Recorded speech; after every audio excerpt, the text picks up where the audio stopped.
तो चलिए बुलेटिन की शुरुआत करते हैं। छत्तीसगढ़ में नक्सलवाद बुरी तरह करा रहा है, ये बड़ी सच्चाई है।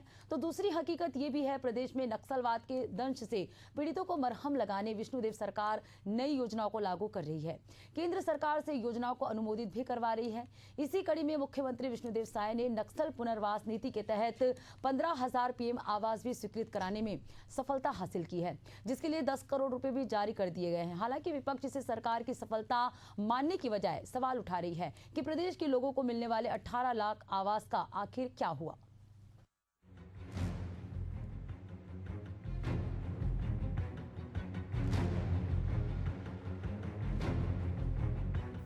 छत्तीसगढ़ राज्य गठन के पहले से ही प्रदेश में नक्सलवाद सांस लेता रहा है, लेकिन राज्य गठन के बाद नक्सल गतिविधियां बढ़ती चली गईं, जिसकी वजह से समूचा बस्तर प्रभावित रहा और आज भी पूरी तरह से उन्मुक्त नहीं हो पाया है।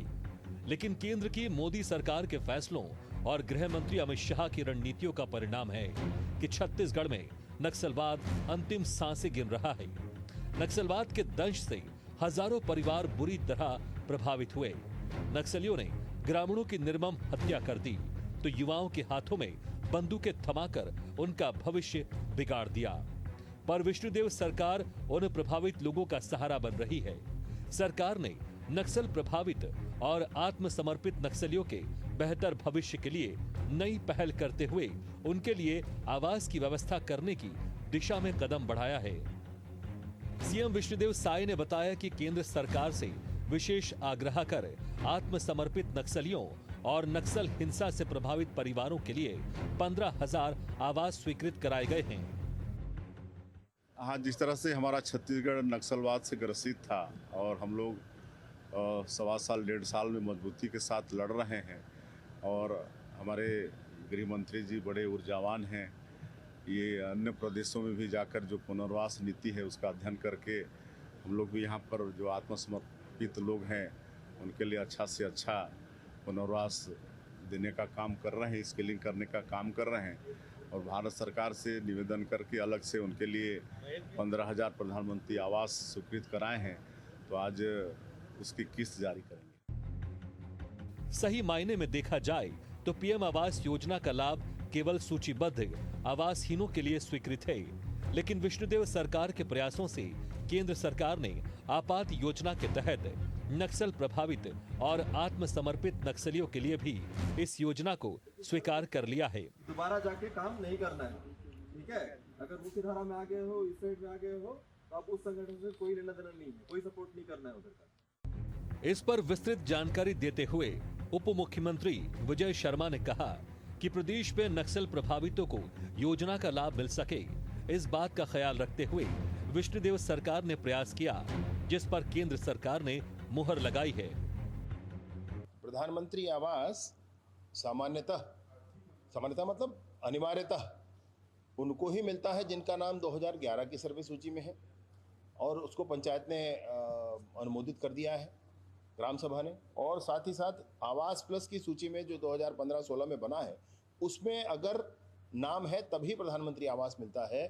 परंतु छत्तीसगढ़ की परिस्थितियों के आधार पर जब माननीय मुख्यमंत्री जी के साथ हम लोगों ने आग्रह किया केंद्र से, माननीय अमित शाह जी से, माननीय शिवराज सिंह जी से, कि हमको हमारे परिस्थितियों के अनुरूप जो नक्सल पीड़ित परिवार है अगर उनका नाम नहीं है उन सूचियों में, फिर भी हम उनको देना चाहते हैं और इसको जरूर दिया जाए विशेष परिस्थितियों को ध्यान में रखते हुए। छत्तीसगढ़ के बस्तर अंचल के ग्रामीण इलाकों में रहने वाले लोग जो नक्सल खौफ से कभी बाहर ही नहीं निकल पाए, ऐसे में सरकार की योजनाओं का लाभ उन्हें मिल भी पाए तो कैसे, यह अपने आप में बड़ा और गंभीर सवाल है। लेकिन केंद्र और राज्य सरकार के प्रयासों से ग्रामीण आवासहीन लोगों तक योजनाओं का लाभ पहुंच सके, इस दिशा में सार्थक प्रयास किए जा रहे हैं। हालांकि इस मसले पर विपक्ष ने सरकार पर करारा प्रहार किया है और सवाल किया है कि उन 18 लाख परिवारों का क्या, जिनके लिए पहले से आवास स्वीकृत हैं, फिर भी उन्हें नहीं मिल पाया है। नक्सलवाद छोड़कर समाज की मुख्य धारा में जुड़ने वाले नक्सलियों के लिए पुनर्वास नीति तो पहले से चल रही है। उनके रोजगार, उनके आर्थिक व्यवस्था, उनके लिए सामाजिक व्यवस्था और उनके घर की व्यवस्था इस योजना के तहत की जाती है। तो अभी मकान बनाने के लिए जो किस्त दिया गया है, इसमें नया कुछ भी नहीं है। भाजपा की सरकार को बताना चाहिए कि जो 18 लाख नए आवास जो प्रदेश की जनता को देने वाले थे, जिसे बीते 1.5 साल में कोई भी नया आवास नहीं हुआ है। नागरिक आज भी प्रधानमंत्री आवास की आने की इंतजार कर रहे हैं, वो उन्हें कब मिलेगा। और निश्चित तौर पर नक्सलवाद छोड़ने वालों को सरकार हमेशा प्रोत्साहित करती है, उनकी व्यवस्था करती है। तो इस सरकार ने किया, इसमें कुछ नई और खास बात नहीं है। नक्सल प्रभावितों और आत्मसमर्पित नक्सलियों के लिए सरकार ने 15,000 पीएम आवास स्वीकृत कराने में बड़ी भूमिका का निर्वहन किया है। भले ही विपक्ष में बैठी कांग्रेस इस पर सवाल उठा रही है, लेकिन इस सच्चाई से इनकार नहीं किया जा सकता कि प्रदेश में 18 लाख पीएम आवास योजना के हितग्राहियों में से कितने लोगों को इसका लाभ मिल पाया है। इसका जवाब तो सरकार को देने की आवश्यकता है।